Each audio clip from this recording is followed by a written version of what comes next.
했으면 좋겠습니다. 오늘 교사 헌신 예배잖아요. 교사 헌신 예배이기 때문에 우리가 좀 남다른 헌신의 모습을 같이 한번 누렸으면 좋겠어요. 우리가 교사라는 직책은 정말 누군가에 앞장서는 것이고 누군가에게 먼저 되는 것이고 또 누군가보다 더 많은 것들을 해내야 되는 게 교사잖아요. 그런 그림들 참 많이 봤을 거예요. 선생님이 만약에 안내를 하고 걸어가면 뒤에 뒤따라오는 아이들은 그 안대의 그 길을 그대로 가는 거지요. 눈은 다 뜨고 걸어가고 있는데 눈을 감은 채 걸어가는 거와 똑같은 그 길을 걸어가게 되는 거지요. 그래서 안대를 한 선생님이 만약 절벽을 향해서 걸어가면 아이들은 눈을 동그랗게 뜨고 오지만 그들의 길은 절벽을 향하는 길이 될 수밖에 없는 거잖아요. 우리 선생님들이 어떤 눈을 가지고 어떤 마음을 가지고 나아가느냐에 따라서 더 많은 영혼들이 달려있다는 사실을 우리가 기억하는 귀한 시간이 되었으면 정말 좋겠습니다. 제가 지금 사역 가운데 특별히 여러 가지 사역이 있지만 중고등부 사역에 굉장히 많은 시간들을 보내고 있습니다. 제가 맡고 있는 사역이 아이들이 지금 한 100명 약간 넘는데요. 중고등부 아이들에게 이번 겨울에 수련회를 하면서 매일마다 새벽 기도를 막 나오게 하면서 새벽마다 이제 이렇게 스티커를 막 이렇게 줬어요. 근데 스티커를 주면서 꼭 해야 될 것들이 요즘 워낙 카톡이 잘 돼 있잖아요. 여러분 카톡 이 단체 방이 몇 개 정도 운영이 됩니까? 단체? 한 10개 이상 되시는 분 손 한번 들어보세요. 안 돼요? 예. 목사님만 손 드시네. 예. 목사님만 교사방 무슨 방. 예. 제가 중고등부 맡고 있는 그 방만 해도 방이 못해도 한 40개 정도 돼요. 40개.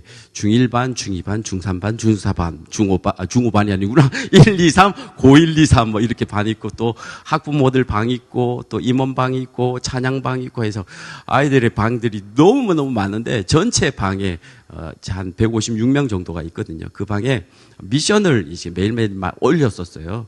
어떤 미션이냐니까 이 물음에 대한 답을 하는 거였거든요. 첫 번째 날 이런 물음이었어요. 하나님께 가장 솔직하게 털어놓고 싶은 고민은 무엇입니까? 라는 질문이었거든요. 그 질문에 아이들이 답을 엄청 많이 달았었어요. 한 100명 넘게 달았는데 그 질문에 공통된 이 답들이 한 70% 이상 되는 답들이 이런 답이었어요. 나의 미래가 걱정이다. 뭐 하고 살아야 할지 모르겠다. 새학년이 되면 바뀔 것들이 참 많은데 앞으로 어떻게 이겨내야 될지 참 고민이다라는 그런 답들이었었어요. 우리 살면서 우리 또한 그런 거 아니겠어요? 우리 선생님들도 아마 그런 거 아니겠어요? 하나님 앞에 만약 나의 고민 한번 하나를 털어놓으려면 어떤 고민을 한번 털어놓겠습니까? 라고 한다면 아마도 대부분 다 이런 고민일 거예요. 내가 앞으로 뭘 해야 되는지, 내가 어떤 사역을 해야 되는지, 내 사역의 결과가 어떻게 되는지 그런 어떤 고민들이 참 많을 거예요. 어쩌면 불투명한 어떤 무언가에 대한 뭔가 선명하게 보았으면 좋겠는데 보이지 아니하는 그것 때문에 사실 참 많이 고민들을 하고 있잖아요. 또 두 번째 날에 그런 질문을 했습니다. 천국에도 소셜 미디어가 있다면 내 첫 번째 게시글은 뭘까요? 여러분이 이렇게 여러분들이 다 가지고 있는 미디어들 하나씩 있잖아요. 쉽게 말해서 여러분 카톡에 대문에 보면 이렇게 내 속에 글 있잖아요. 그런 어떤 글에 어떤 첫 번째 글을 만약 실는다면 어떤 글이 실리겠습니까? 라는 글이거든요. 그랬더니 아이들이 이런 답들을 했어요. 하나님 덕분에 참 행복합니다. 지금까지 하나님의 은혜로 살아갈 수 있어서 참 감사합니다. 모든 일이 다 하나님의 은혜입니다. 라고 중1짜리가 이렇게 막 고백을 하고 그래요. 여러분의 자녀들도 물어보면 다 이런 대답들을 해요. 예. 지금 당장 여러분의 이렇게 수련회 앞에 있었기 때문에 특히 더 그러겠죠. 이렇게 우리들 살아가면서 내 삶에 있어서 만약 현재의 삶에 어떤 글 하나를 만약 적는다면 어떤 거를 적겠습니까? 라고 했더니 대부분 다 이런 거예요. 지금 나에게 있는 하나님의 은혜, 지금 내 모습을 바라보니 먼 미래를 보니까 참 고민이 많았었는데 지금 현재의 모습을 보니까 은혜고 감사합니다라는 그런 고백이었었어요. 사실 우리들의 삶 가운데 불투명하지만 여러분 만약 확신을 가지고 있다면 여러분의 삶은 그렇게 걱정스럽지 않을 삶 아니겠습니까?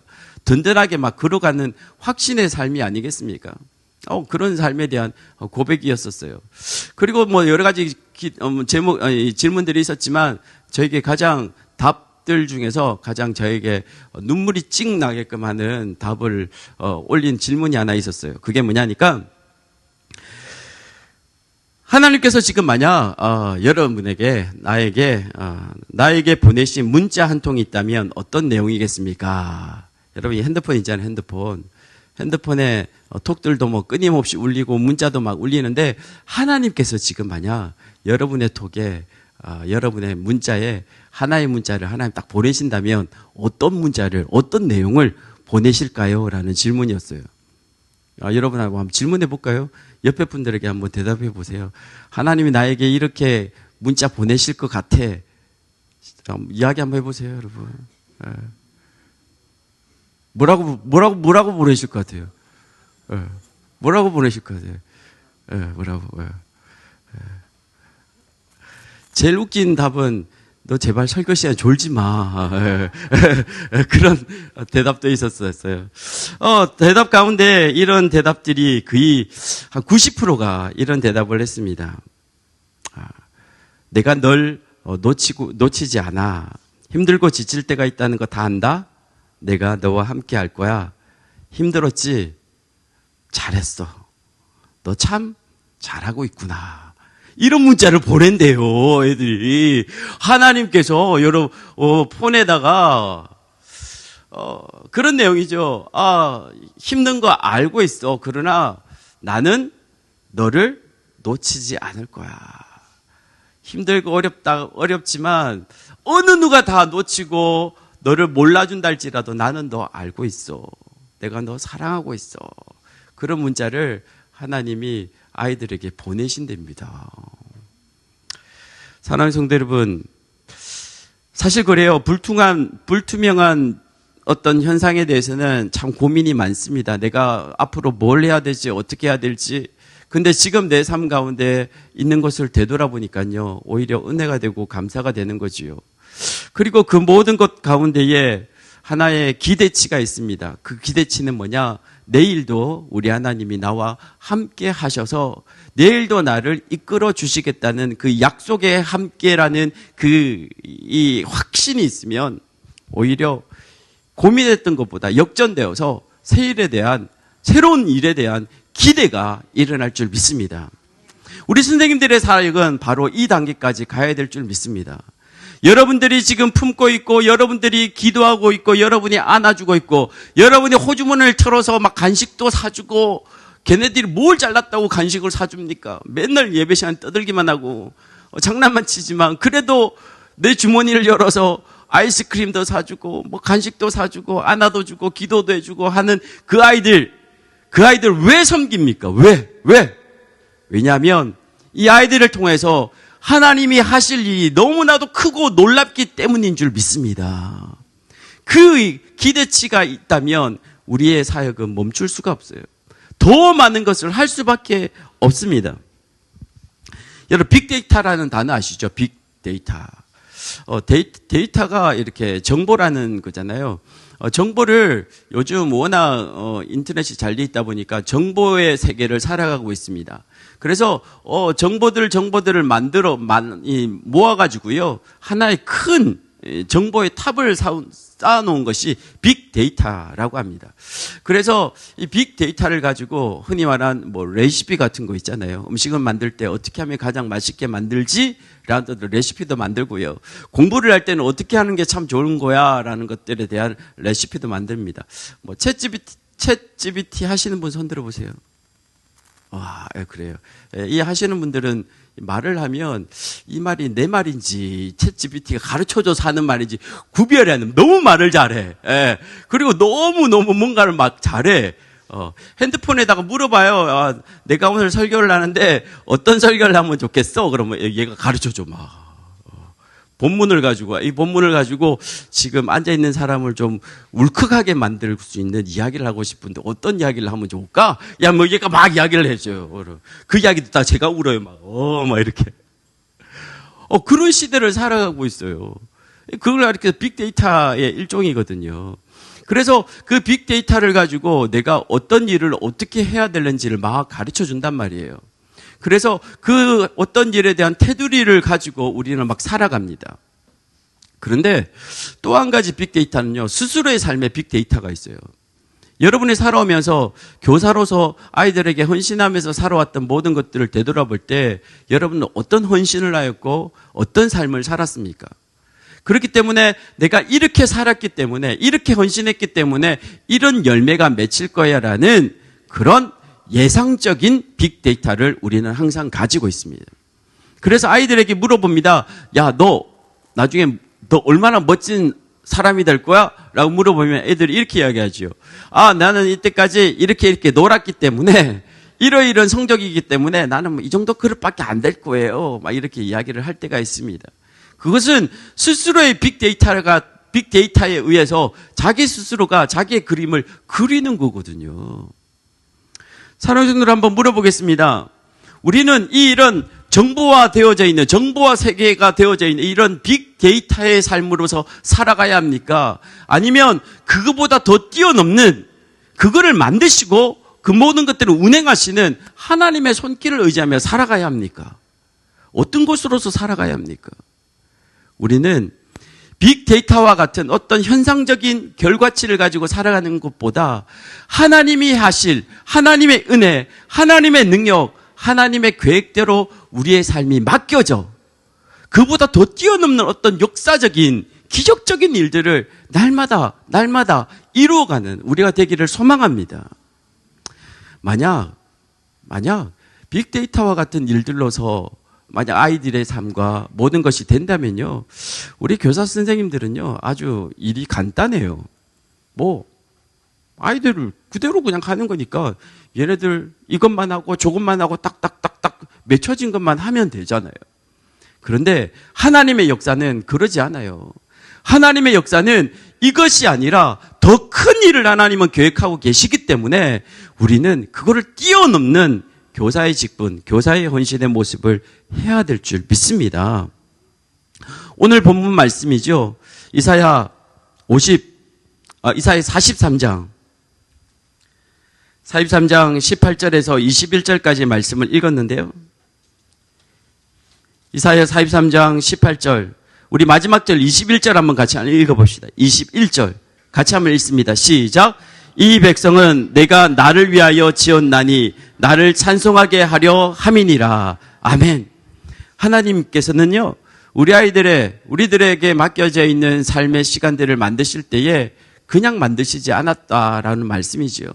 하나님은 다 계획이 있으셨고, 하나님은 하나님의 일을 뭔가 하기 위하여서 그 아이들의 삶을 만들어 놓으셨다라고 우리들에게 말씀하고 계십니다.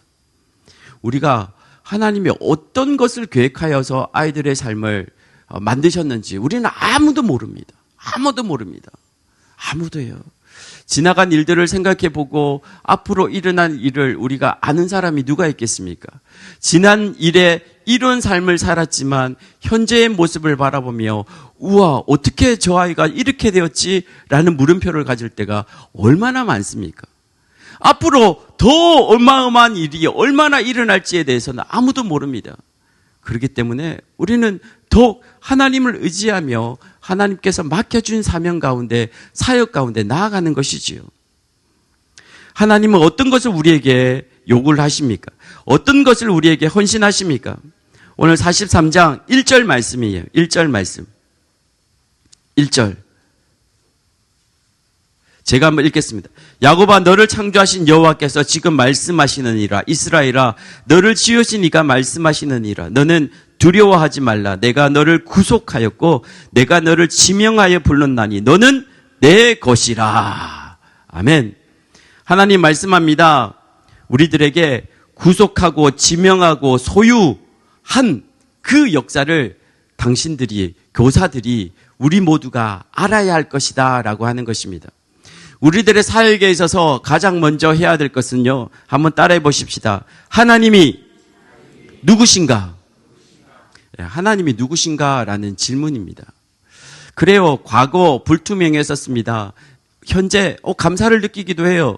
미래 기대를 막 가지고 있어요. 이 상황 가운데에 우리의 사역, 우리의 교사된 사역 가운데에 우리가 가장 먼저 해야 될 것은요, 내가 뭔가 헌신하고, 내가 뭔가 기도하고, 내가 뭔가 막 시간을 내고, 물질을 내고, 모든 것들을 다 할 때 있어서 제일 먼저 해야 될 것은요, 하나님이 누구신가에 대한 답을 가져야 된다는 거죠. 하나님이 누구신가? 아이들이 하나님이 누구신가에 대한 것들을 가져야 돼요. 제가 동계수련회 이야기를 한 번만 더 하면요, 이번 저희 아이들과 함께 동계수련을 하는데 어떤 주제를 할까라는 생각을 참 많이 해봤었어요. 어떤 주제를 내볼까? 근데 한 가지 생각난 게요. 갑자기 이 생각이 나더라고요. 여러분, 뭐 이런 게임 예전에, 게임이라기보다 편 만들 때 막 이렇게 했잖아요. 뭐 앞으로 뒤고, 뭐 지방마다 다 다르더라고요. 뒤집고, 엎고 막 이러더라고요. 막 이렇게. 저는 부산 출신이래가지고, 부산에서 댄디뽀 이렇게 했거든요. 다 다르더라고요. 그래서, 어떻게 하나님의 삶 가운데 하나님과의 만남과 하나님과의 살아가는 어떤 삶이 한번 이렇게 뒤집혀보면 어떨까라는 고민을 한번 해봤어요. 뒤집혀보면 어떨까. 다시 말해서, 내가 이전에는 하나님을 이렇게 알고 있었는데, 진짜 하나님의 모습을 모르는 것이 있다면 하나님의 모습을 한번 알아보자. 하나님을 한번 만나보자. 하나님을 만나봤더니 한번 내 삶 자체가 뒤집혀보자라는 생각들을 한번 해봤어요. 그래서 슬로건을 뒤집히지라는 어떤 슬로건을 내어 걸었었거든요. 하나는 뒤집혀보자. 뒤집히지는 우리 젊은 사람들은 알 텐데, 이지피지 아시죠? 게임하다가 막 너무 쉬우면 이지피지 이렇게 한다 그러던데, 모르니까 보니까 게임을 많이 안 하는구나. 아주 훌륭한 우리 갈릴리 교회 청년들이에요. 이 뒤집히지라는 것을 한번 해봤었어요. 내 삶을 한번 뒤집혀보자. 그래서 뒤집혀보자로 해서 열심히 수련회를 가서 막 첫날부터 아이들과 함께 가자마자 막 찬양도 하고 게임도 하고 열심히 했어요. 첫째 날에 이제 예배를 딱 드리려고 그래서 우리 같이 뒤집혀보자 그러면서 막 찬양도 막 하고 했는데, 애들 그냥 그 얼음 있잖아요. 얼음 알죠? 얼음 땡 하는 거. 얼음 하면 꼼짝 안 하잖아요. 아까 우리 특성할 때 딱 다리 딱 붙이고 손이 박수라도 치면 좋겠는데, 남자 우리 중2부터 고1까지 아이들, 3년의 그 터울에 있는 아이들은 가만히 서서 팔짱 딱 끼고 이렇게 뭘 하나 보자. 딱 서 있는, 목석같이 서 있는. 아무리 가서 제가 가서 막 뒤통수를 때리고 막 발로 그냥 조인트를 까면서 야 찬양해 너 꼼짝도 안 하는 아이들. 정말 힘들더라고요. 어떻게 해야 되지? 이 아이들에 대해서 어떻게 해야 되지? 방법이 없더라고요. 아이들하고 막 손을 잡고 같이 막 저가 뛰기도 하고요. 야, 같이 한번 좀 뛰어보자 하지 막, 뭐 이렇게 높이 하면서 막 다들 막 하는데 아이들을 꼼짝도 안 해. 남자아이들. 한 11명 정도 되는 아이들 꼼짝도 안 해요. 모르겠더라고요. 어떻게 해야 되는지. 갑자기 답답하더라고요. 한 가지 분명한 것은 그런 마음이 들더라고요. 이 아이들에게 뭔가 막 너 해. 야, 너 교회 와 좀 일찍 와. 너 어떻게 좀 해. 지시하고 지적하고 이끌고 막 하는 것보다 그냥 이 아이가 왜 여기에 있는지에 대해서 좀 가르쳐 줘야겠다라는 마음이 너무 많이 좀 들더라고요. 그래서 이 아이에게 뭘 가르쳐 줄까라고 했을 때 단 한 가지밖에 없더라고요.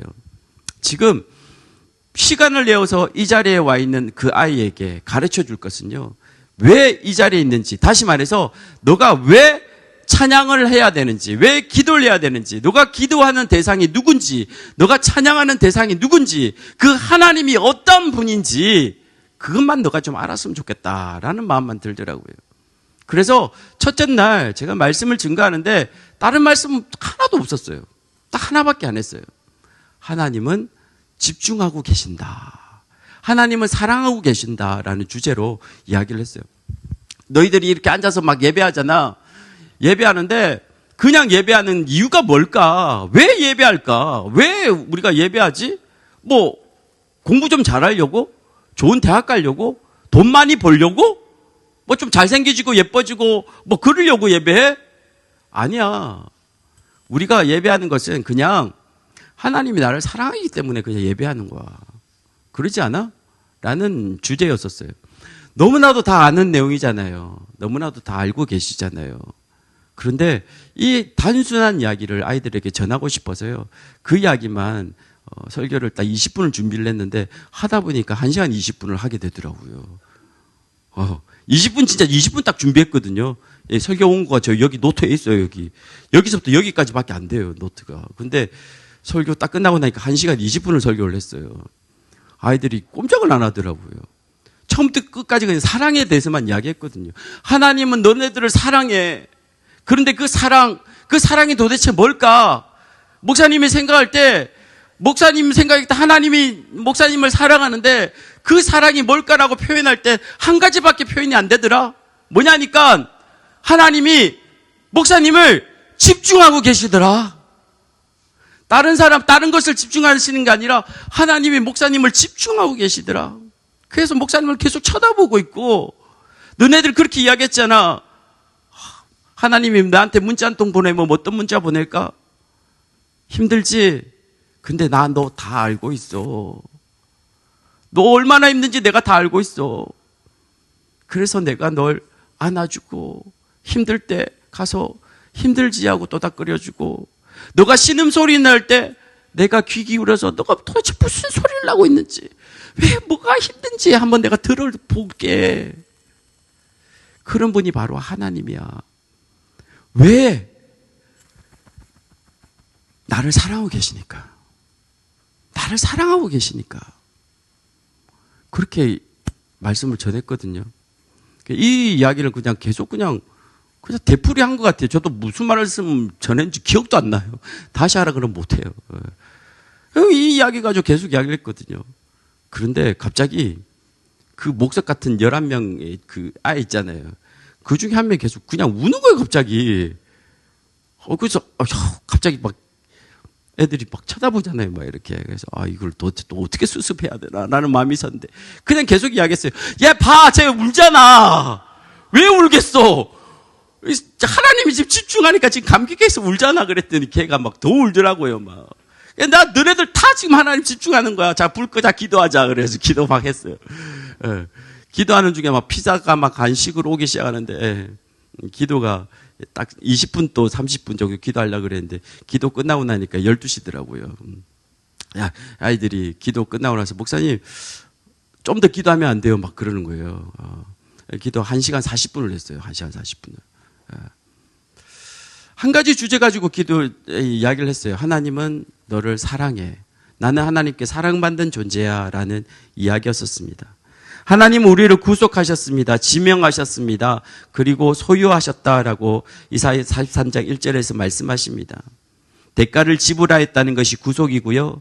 지명이라는 것은 인정하셨다라는 뜻이고요. 소유라는 것은 책임지시겠다라는 뜻입니다. 하나님은 우리 모두를 구속하셨고 지명하셨고 소유 삼으신 줄 믿습니다. 왜요? 왜? 여러분이 뭐 멋져서? 여러분이 잘생겨서? 여러분이 뭐 좀 이렇게 헌금 많이 해서? 여러분 뭐 좀 능력이 좋아서? 뭐 3개 국어 하시는 사람 손 들어보세요. 3개 국어도 아무도 못하네요. 그런데 어떻게? 왜? 하나님은 우리를 사랑하셔서, 여러분을 사랑하셔서, 여러분에게 맡겨져 있는 아이들을 사랑하셔서 하나님은 대가를 지불하시고 인정하시고 책임지시며 하나님은 모든 것들을 하시는 줄 믿습니다. 4절 말씀 보니까요. 찾으셨죠? 같이 한번 읽어볼까요? 시작. 내가 내 눈에 보배롭고 존귀하며 내가 너를 사랑하였은즉 내가 내 대신 사람들을 대어주며 백성들이 내 생명을 대신하리니. 아멘.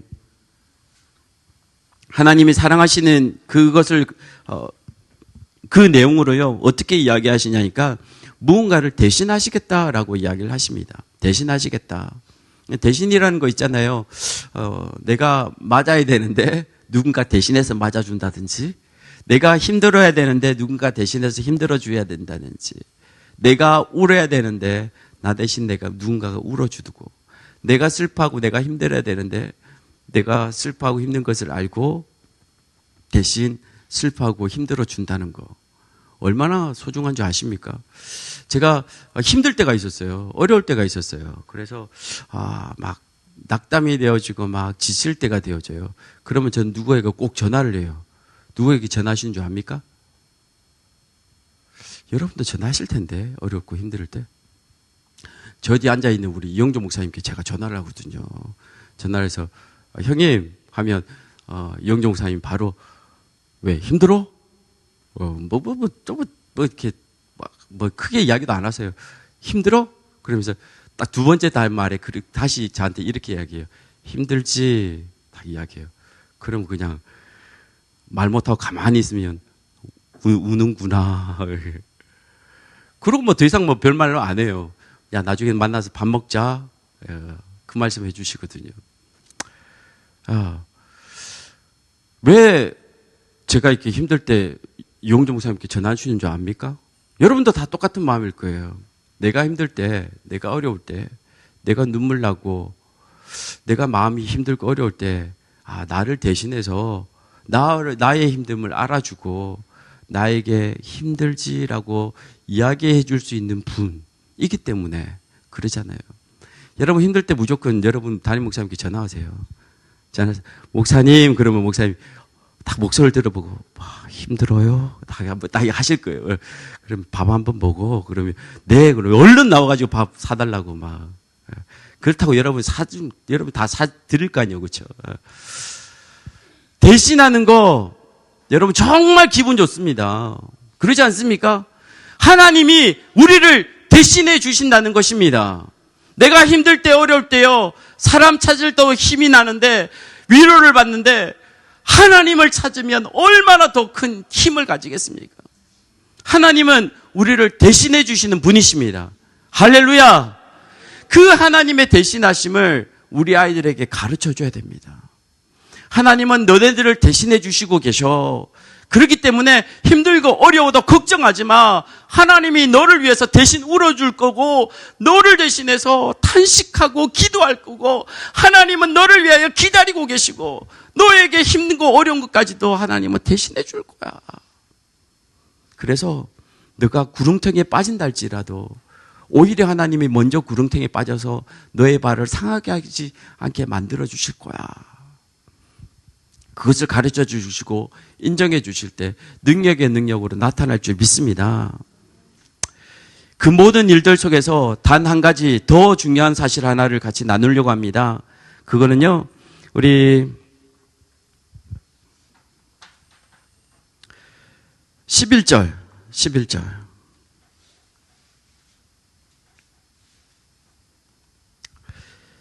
같이 한번 읽읍시다. 시작.